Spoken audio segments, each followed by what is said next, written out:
know where the treats at. Is this the passing of the torch, right? Is this what this signifies? It comes down to that front office and what they feel is most important. The champ is here. We touched down from a higher plane. Why you made it here? We always look forward to that week because it was always intense. You know that we ain't coming back. We about to. The man, the myth, the legend, Dante Hall. My favorite player growing up was Dante Hall. I love you guys in the show, but Dante was my guy. Get to dashing because you done on the warfare.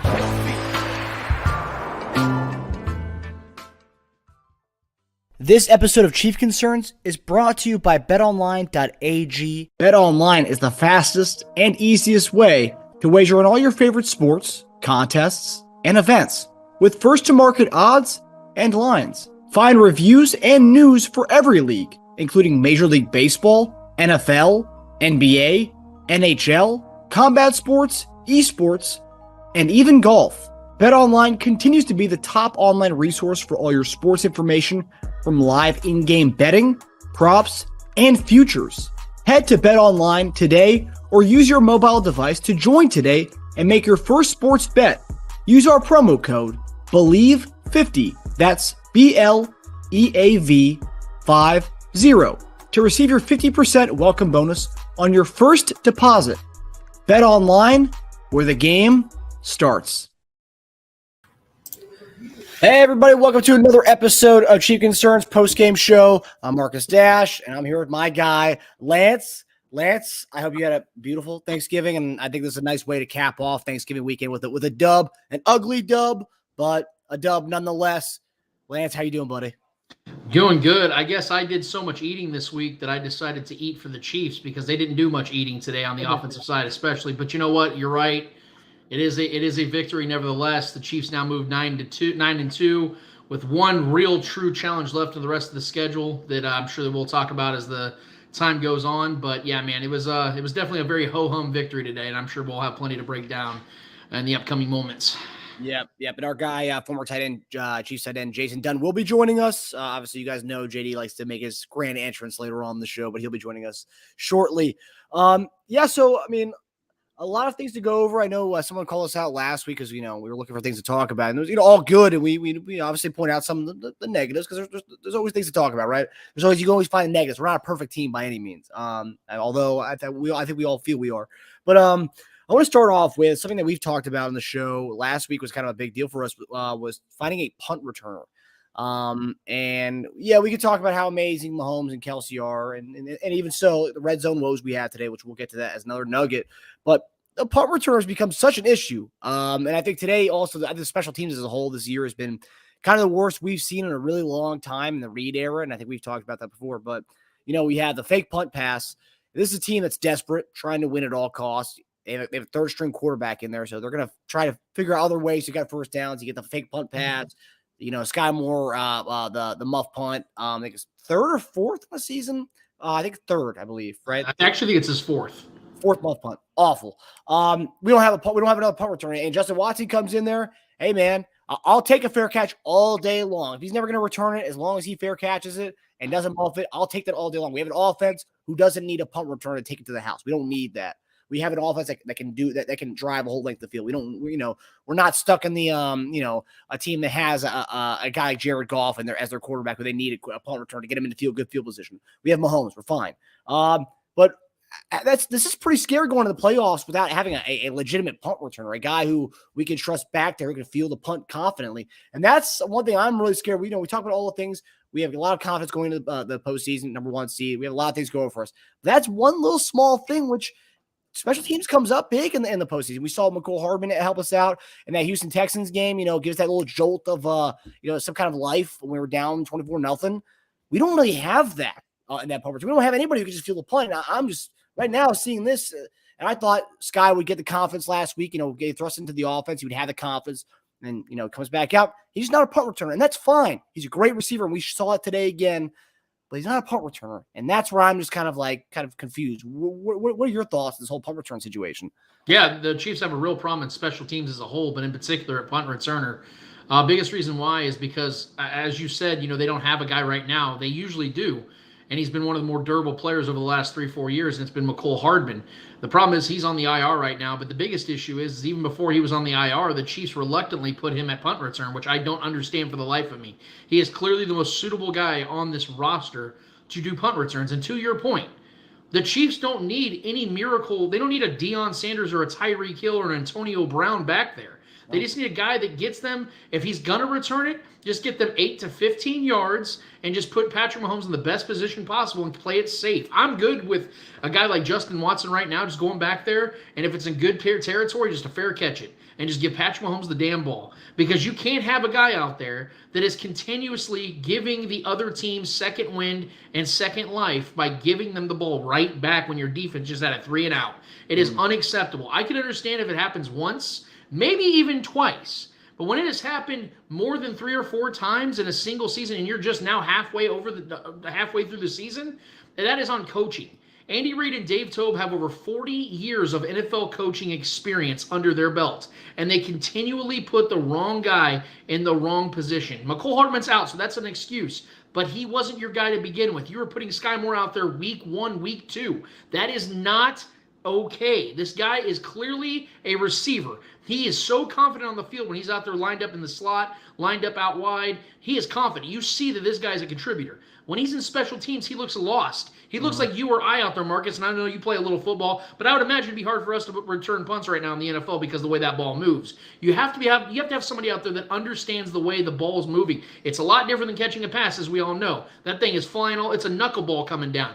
Yeah. Just have somebody that has reliable hands that gets your offense on the field. That's not asking much, especially from what I believe is the best coaching staff in the entire league. They should have this figured out by week 11 and week 12, man. This is not acceptable. Mecole being down, I get it. But that wasn't even your guy to start with. You guys need to figure this out. Play it safe because this is the best offense in football. All you got to do is just make sure they get the ball on a consistent basis, not give extra possessions to the other team. Yeah, to your point, in high school, I was a punt returner and kick returner.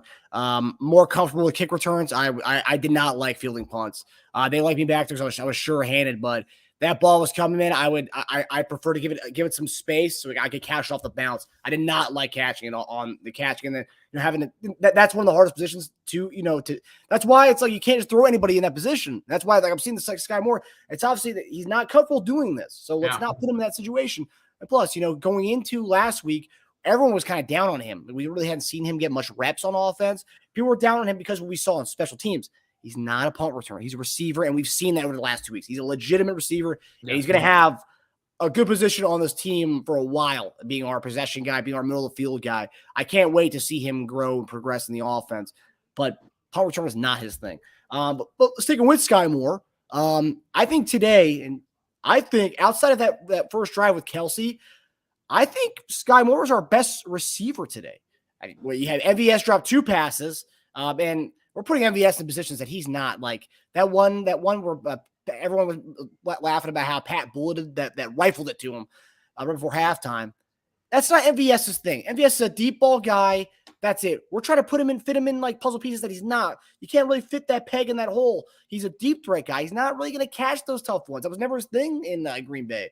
So we're trying to fit him in that. And yeah, he had a nice catch towards the end of that game where he caught him and a defender came and hit him. But I don't really like the way we're using MVS. He's a deep threat guy, and let's use him in that. He's not really a possession guy. But Skyy Moore looked like he looked like the best receiver we had out there today.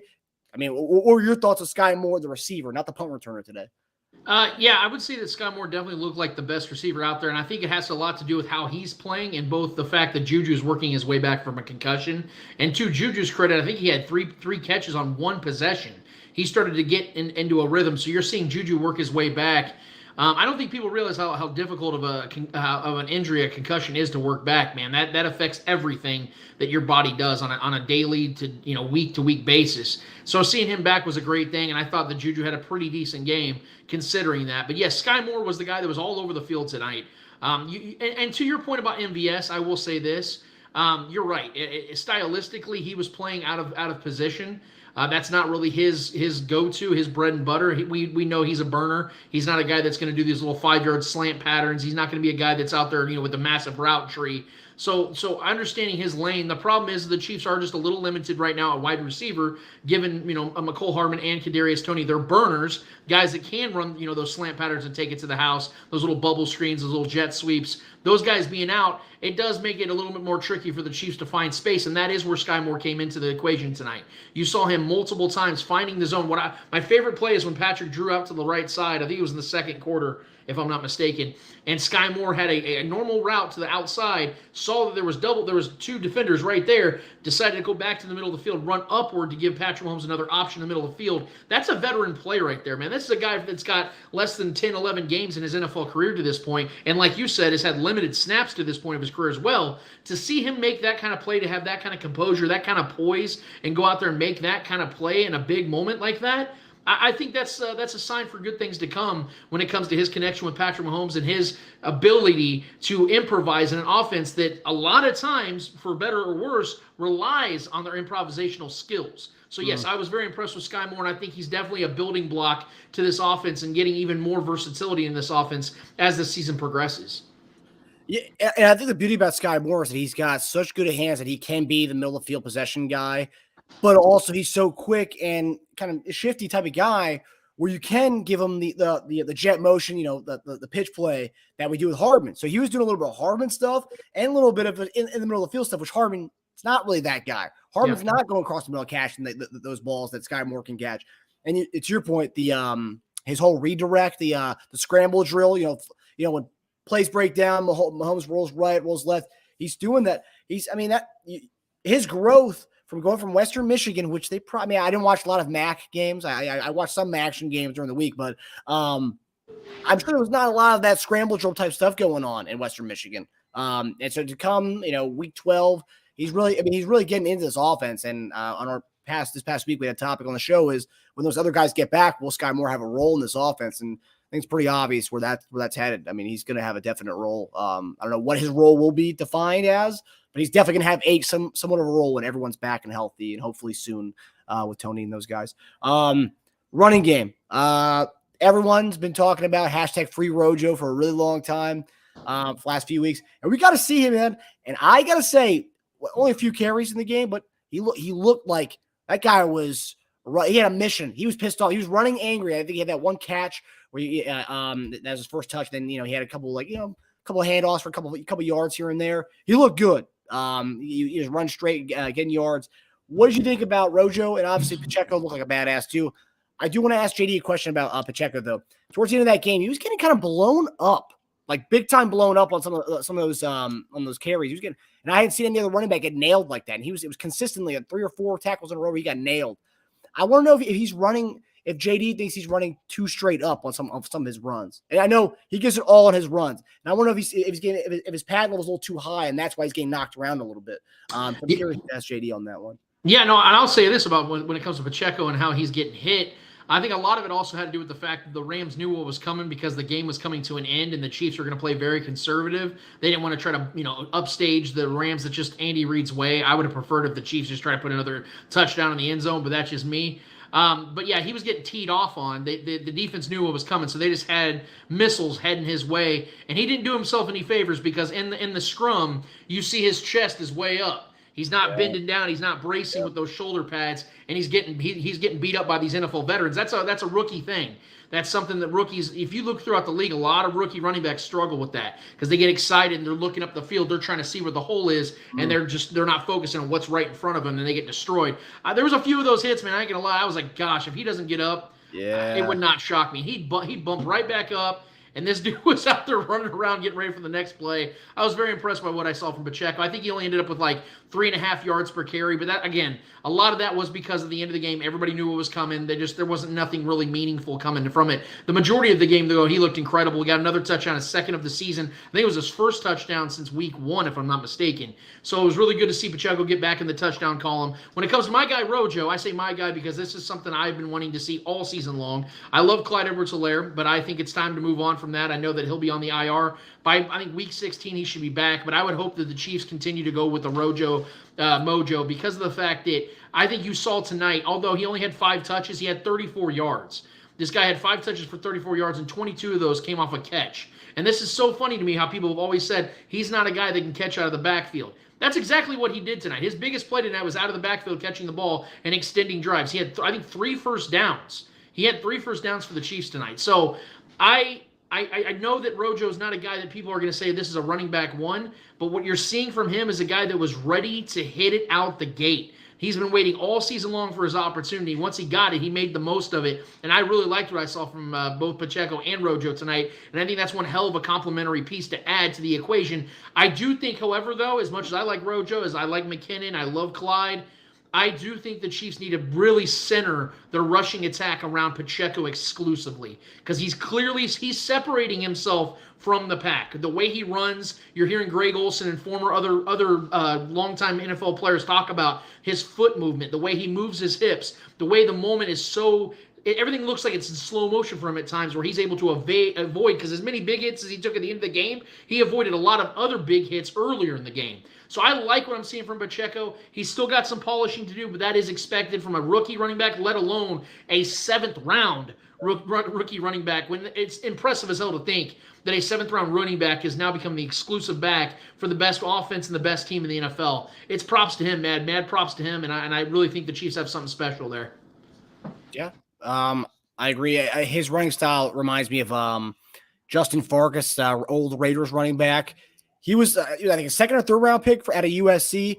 He gave his life on some of his runs. He was another guy who ran straight up. He would die for. I mean, you probably remember him. I mean, oh yeah, he would die. There was times he looked like he was the guy going to be a star, but durability was his thing. He would throw his body out on some of the runs, and it's like I kind of see Pacheco. I'm like, oh shoot, we got our guy Jason Dunn coming on here. I'm going to ask him about that comparison and go see what he thinks. But JD, how are you doing, buddy? Happy Thanksgiving again, my man. Happy Thanksgiving, man. It's happy Thanksgiving, my brother. How's everything going? Everybody doing all right? Everybody's doing good, especially over here because I had a lot of mac and cheese this week. Shout out to JD. It's his favorite dish. So I just wanted to say that. I've had a ton of that. So I ate enough for both of us, JD. So you don't have to worry about it. I got you.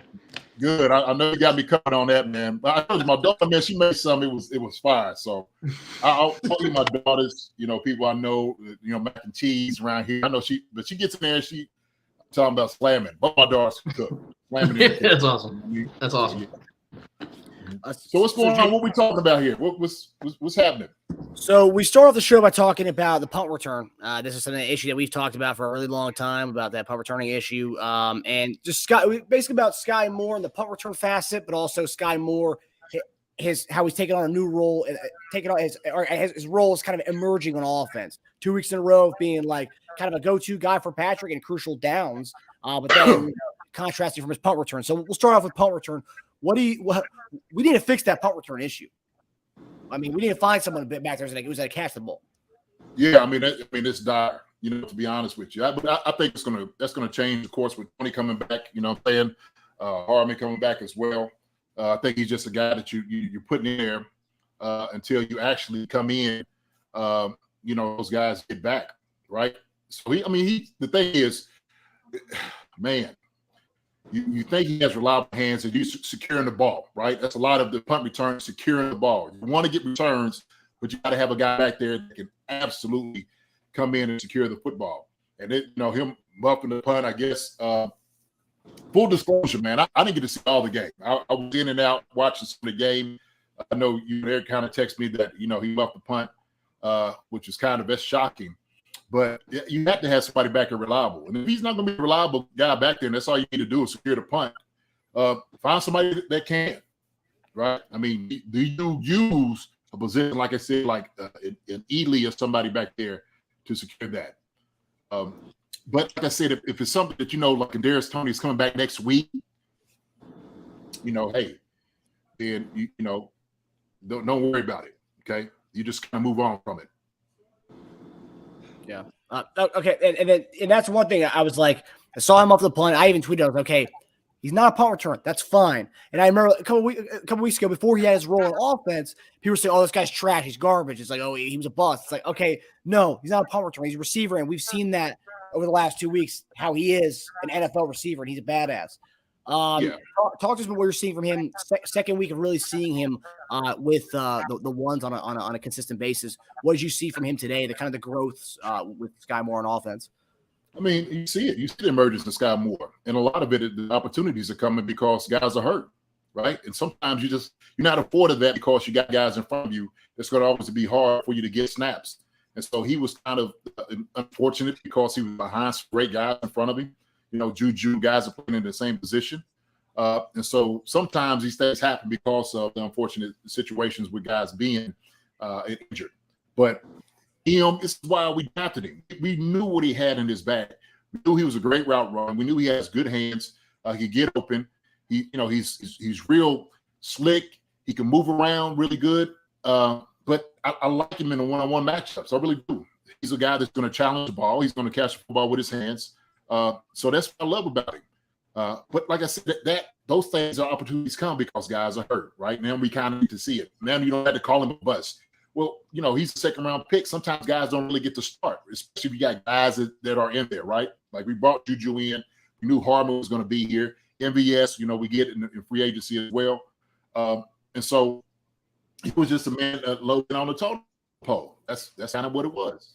But this is promising, right? Now we're talking about maybe going in the future, what it's going to look like.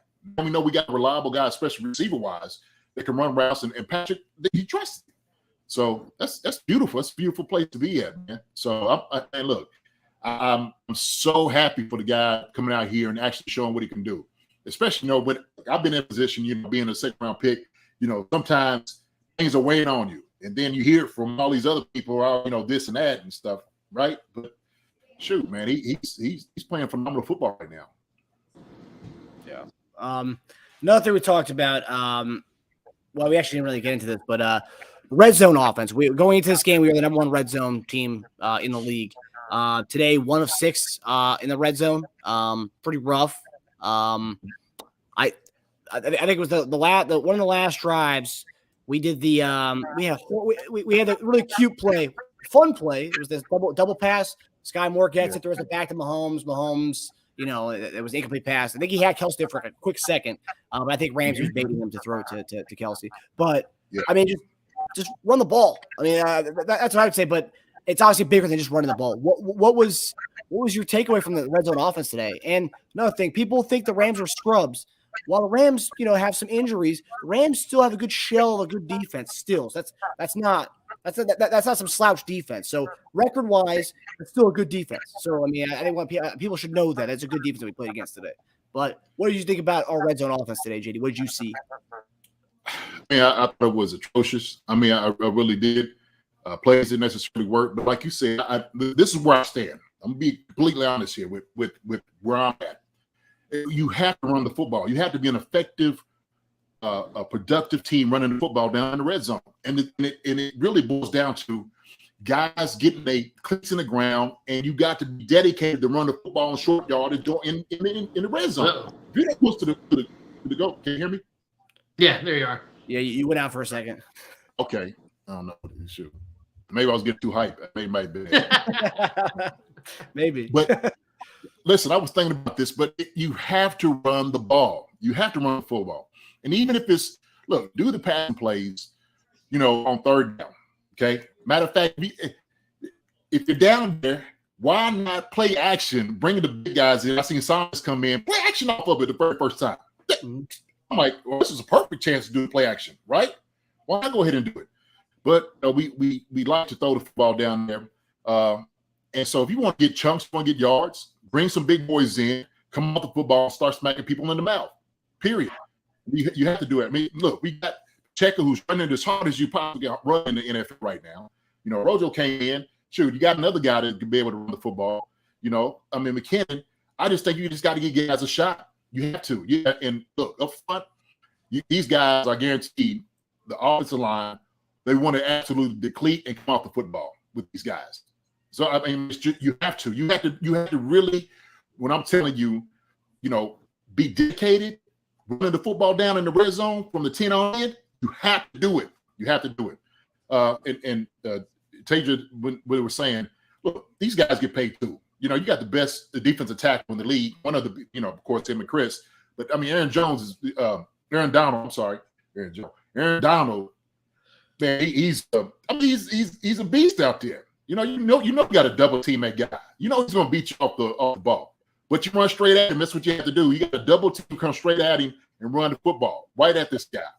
But I mean, they got a good defense. These guys get paid. This is NFL. I don't care. Ain't nobody gonna be a slouch on any Sunday. I don't care who it is. I know everybody's like, oh, I don't know what the words was used, something, but whatever it was, it's not gonna be just an easy task every Sunday. It's just not, right? If anything, guys got an incentive to not let you score points. It's still the Chiefs. They're like, they're going in. You got a great defensive coordinator. You got a great head coach on the other side of the ball. You got a great, cornerback in Ramsey.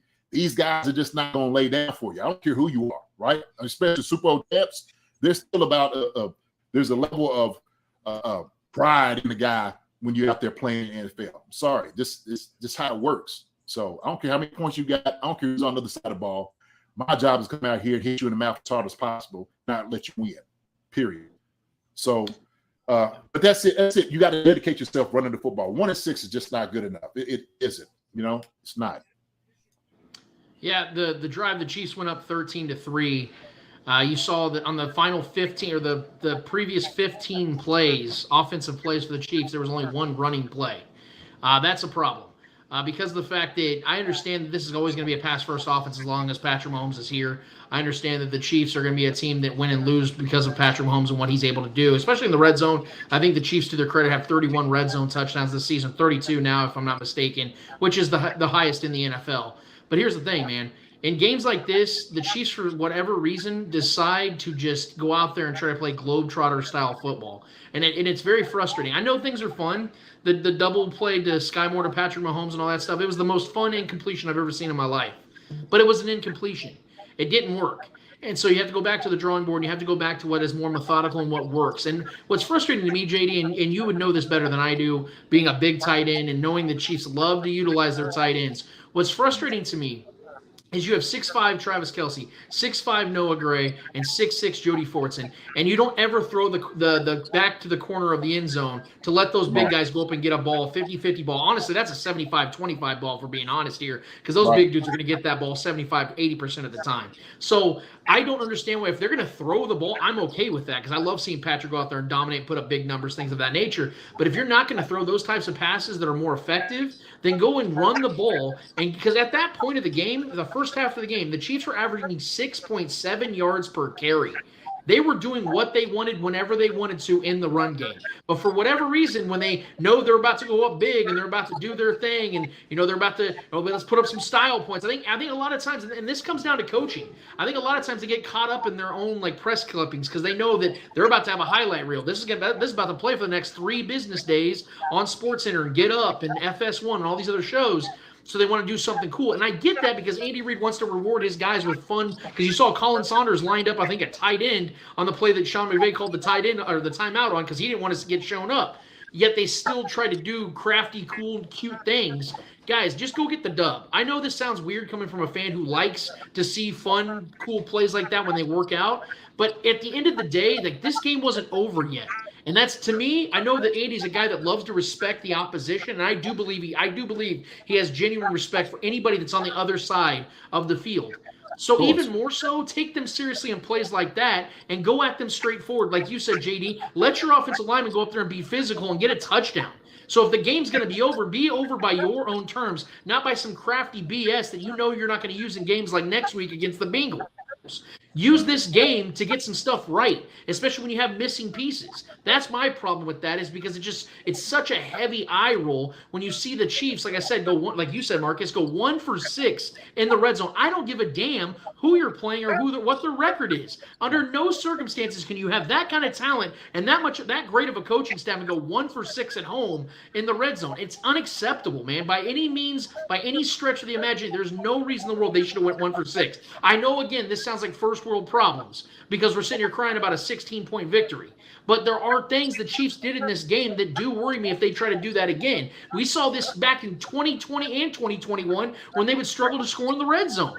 This season, it hasn't been a problem. So for whatever reason, they try to create their own problems, and it's very frustrating. I just really hope that they saw what they did tonight in game film on Monday and Tuesday, and they go, yep, That's out the door, and they just don't do it anymore, man. Be more methodical and trust that your guy, Patrick Mahomes, and the talent around him can get it done on normal, basic run plays, pass plays. That's all I'm saying. Well, and that's absolutely 100%. And the thing is, when you're sitting up there thinking about it, sometimes it just got to be, hey, look, we're going to line up, running right here. We're going to run it straight down your throat, period. It's an attitude play. That's what it's all about, especially on the offensive line and the running backs too. All those guys up front want to do it. They really do.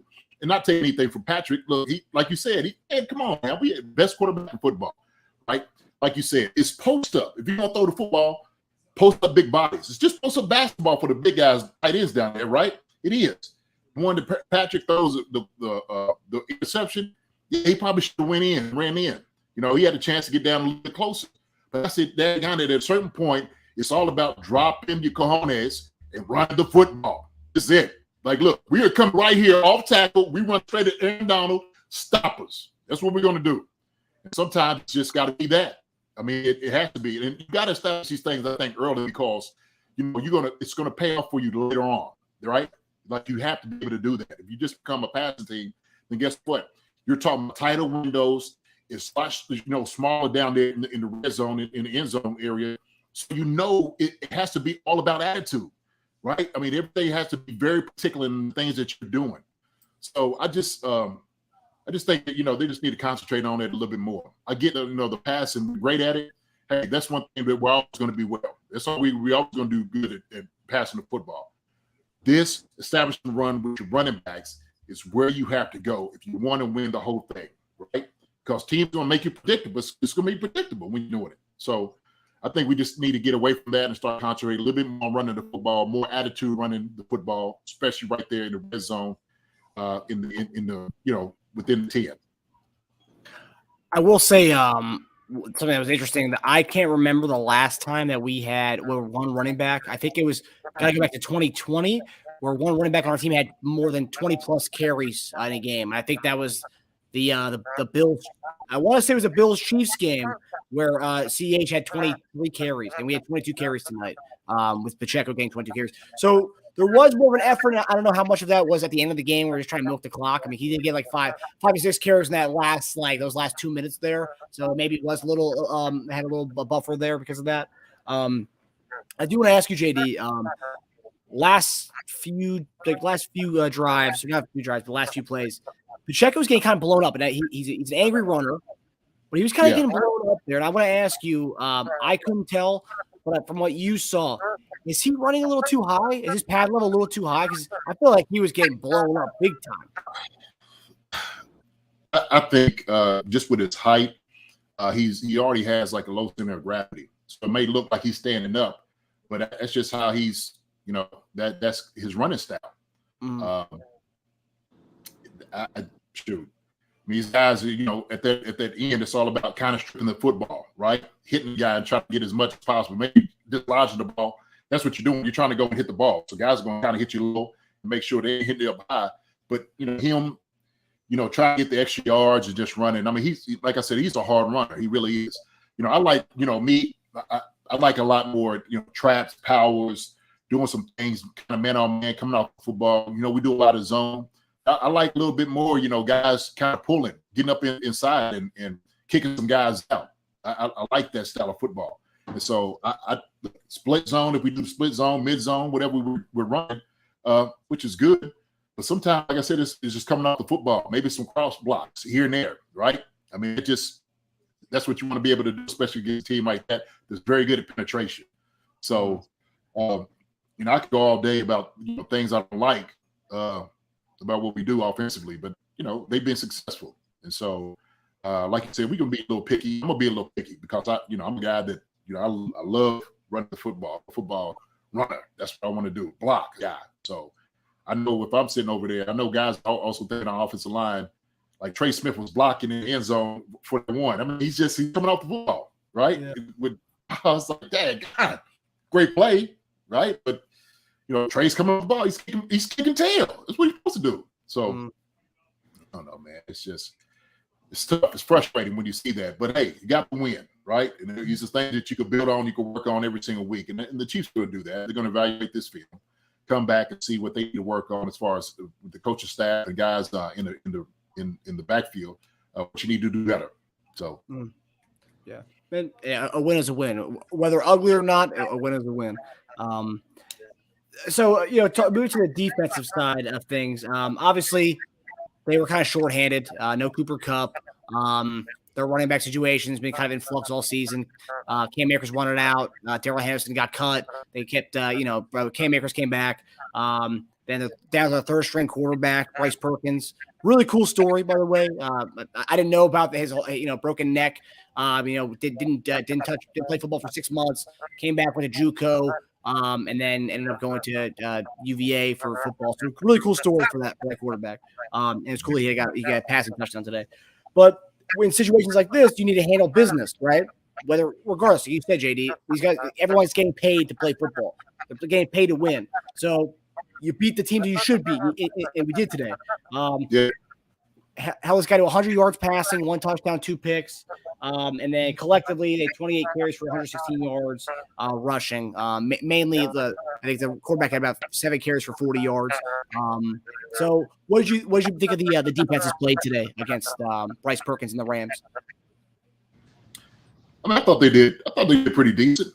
Like you said, the guy gets paid. So, this guy came out. I think he gave it his all. Short-handed as far as like throwing the ball to. He made some yards with his legs. Shoot, I was actually impressed. I'm like, man, this guy kind of looks pretty good. The thing is, he's another guy that, when you have a guy like this, he needs an opportunity. He's not getting any opportunities, right? And so you knew it was going to be a tough, battle for him, uphill battle, for him to come and make yards and make a lot of plays. But I thought he did a decent job, right? But I think the Chiefs defense did a wonderful job, tremendous job. But they had to pull things out. They had out of the bag. They threw the one fake, the fake punt pass. Fake punt, yeah, which worked to perfection. Okay, so sometimes what you end up doing, and I do believe, I know this to be true, that a team that you're supposed to be, you may just slack off just a little bit, maybe just somewhere, right? Because it's just like, oh man, this thing is too easy. And I don't know if guys faltered and lost a little bit of focus. I may see that there's little pockets there of these things, but hey, sure, I think they did a pretty decent job against this guy. Yeah, I'm gonna go even further back from just the beginning of this game. Since the second half of the Chargers game last week, the Chiefs have only allowed 2 touchdowns in their last 6 quarters. So I'm going to give them a lot of credit for that, because I think that's, at the end of the day, stylistically, you want to see them not give up multiple fourth down conversions, especially to a quarterback who's never started in this league before. Ideally, you don't want to see that kind of stuff happen. But the Chiefs also have over 20 sacks in the last 5 games. So they're averaging well over 3 sacks a game over the last month and change. So they're getting to the quarterback. They're not allowing a ton of points. And something else that I want to be said as well, because tonight wasn't really about the pass defense, because we knew that Perkins wasn't going to light up the scoreboard with throws. This is going to be a run-heavy game. But I do want to give some context to the Chiefs' defense as a whole, especially in the pass side of things. So I was hearing a lot of people, Nick Lowry, the great Chiefs kicker from back in the day, was on a show out here in Kansas City. He was talking about how he thinks that maybe a potential weakness for the defense is the pass game. The problem with that, though, is that the Chiefs have given up the second most passing touchdowns this season. But 9 now? 9 touchdowns. 9 of those passing touchdowns came when the Chiefs were up double digits. So I'm not going to sit here and talk about this defense as if they got a true weakness, because I don't really think they do. They're getting to the quarterback. They have 2 of the most skilled linebackers and productive linebackers in the entire NFL. And then you're talking about a secondary that has first-round picks, Trent McDuffie, and 2 guys in Joshua Williams, Jalen Watson, and then L'Jarius Sneed doing what they're doing right now, playing as well as they did. L'Jarius Sneed, I was afraid he was going to have a concussion. He ended up being all right and making big plays in the corner. I mean, I swear, every time he does a corner blitz, something positive comes from it. I absolutely love, if they can extend L'Jarius Sneed tonight, they better freaking do it, because this guy is such a pivotal piece to this team every single year and has been since day one. But I'm overall pleased, and I'm going to give a ton of credit to Steve Spagnuolo. This has been his most challenging year, in my opinion, as a defensive coordinator, especially here in Kansas City, because he's not had those veteran players just to rely on this season. He's had a lot of young guys. Brian Cook was getting a ton of action. He got a sack tonight as well. You're seeing a lot of young guys step up. That's not a normal Steve Spagnuolo thing. That's not on brand for a Spagnuolo defense. It's a lot of veterans. That's not this year. And these guys are stepping up and they're making big plays. So credit to them for not only what they've done in this game, but a lot of games this season. We've seen them play big time against the Niners, against the Bucks, against the Chargers, other good teams. And they've done their job, man. So growing pains, frustration at times. But overall, I couldn't be happier about what this defense has done, especially in the score column. Yeah, you know what I would say is kind of piggybacking off of Spags, like right here, like teaching the young guys. So it's either or. Either got a lot of like vets on the team, or you got like guys who are young guys like Spags got. And these guys only know what they know. That's what I love about it, because he's like, okay, I can mold these guys into who I want them to be. Okay, they don't know anything. They just getting into the NFL. Let me mold these guys about how they should play, who you should be when you're out there playing, and he knows them. Right, because he's nurturing these guys to be these guys. This is what and I could just imagine what the conversation is in meetings. These guys play, and so if you believe in it, and these guys got confidence like they do, Spags he's getting these guys ready. You can see it. He's been doing it all year, but these guys are just getting better and better and better. And so I think sometimes when you have that, we're young guys, because they don't know anything else, right? We just, well, sure, I didn't know I wasn't supposed to be good. I didn't know I wasn't supposed to cover Diggs. Yeah, he's supposed to cover Diggs, and he's supposed to win. Yeah, he's supposed to go against Skyy, and he's supposed to win. And so he started getting the belief in these guys, like, okay, well, shoot, the coach believes in me. He says I can do it. Then I deserve to be here. I can do this. And so you get these young guys all thinking on the same page about this. I think this is the result, right? And I think Lance makes a great point about it. You know, when you're talking about the secondary, I don't look at that as being an Achilles heel on this team. I think these guys are playing phenomenal football right now, and I'm really pleased as far as like where they're at and where they can go right now. Seriously. Yeah, I can't wait to see how these guys progress. But from the beginning of the season to when we get to playoffs, more so from the sophomore season. I can't wait to see these guys in year two. I think these guys have come out so strong in this freshman season for these guys, this rookie season. For next year, I think we're gonna be in good hands for a while with the young guys we got in this draft class. We're gonna look to this draft class. I think is one of the draft classes that kind of defined us in that second part of Mahomes' career after the first 4 years, the second part. So we're gonna look at this draft class as the one that took us to that next level with our defense. But. All right, well, guys, that comes to a close of the Chiefs-Rams game. Ugly win, but we pulled out a dub.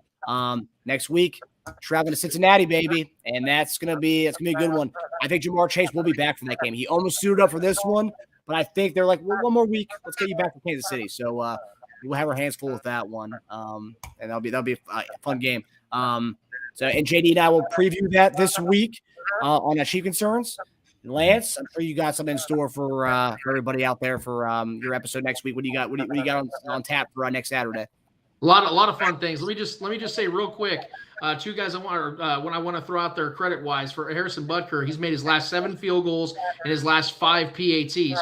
We've talked about that being a concern. He's been nails these last 2 weeks. Let's hope he keeps that up. It looks like that ankle's finally healing up. Also, a little fun stat I like to post every week when it's relevant. The Chiefs are now 49-3 in games that they hold their opponent to less than 27 points in the Patrick Mahomes era.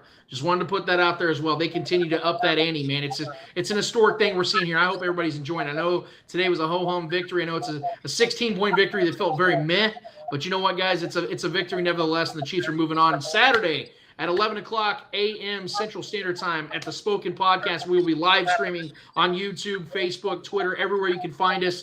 We're going to talk a lot of Chiefs, guys, because this is, in my opinion, not to give too much away, this is the last final big game for the Chiefs this season. If you look at the rest of their schedule, it's PUD, man. This Bengals team is for real. They're a really good team. They'll have Joe Mixon and Jamar Chase back. I'm fully expecting that. They're going to come for blood, man. And if you guys forgot, they went 0-2 against the Chiefs last year, and it's going back to their house where the Chiefs took a regular season L. So I know this game's going to matter to both these teams big time, and I can't wait to unpack and tell you guys what I think is going to happen. And I can't wait to hear what you guys have to say at the Chief Concern Podcast as far as what you guys think is going to happen as well. So it's good that E-Dub's back, man. I've really missed him. I love your guys' show this week. Keep up the great work, and as always, thank you guys for having me on.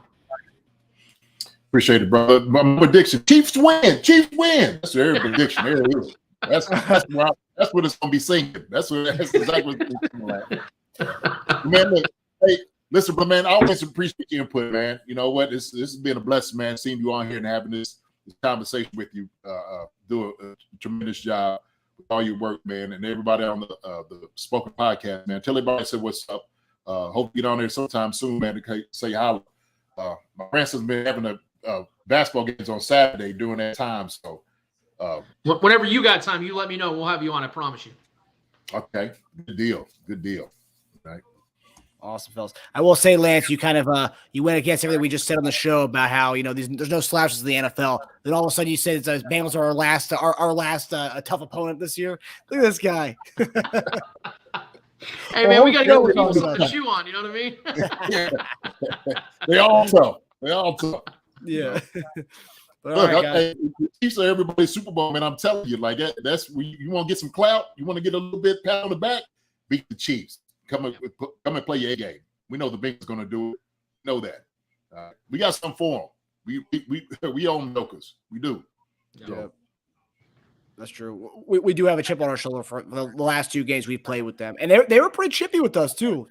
They talked a lot of crap in those games. So definitely Mahomes. Everything we know about Mahomes, he definitely stores that stuff in the mind, and he'll get you back for it. So it'll be exciting. Yes, sir. But all right, guys. I hope you guys have a good week, and we'll see you guys on our shows Thursday for Chief Concerns and Saturday for Lance the Spoken Podcast. So we'll see you guys on this next Sunday after the Bengals game. Take it Absolutely. easy. Thank y'all. Hi, everybody. Thanks for watching. Subscribe here to get the latest from the show. Also, be sure to check out the best clips from Chief Concerns. And if you prefer to listen to the show, subscribe and follow us on Apple Podcasts, Spotify, and anywhere else you get podcasts.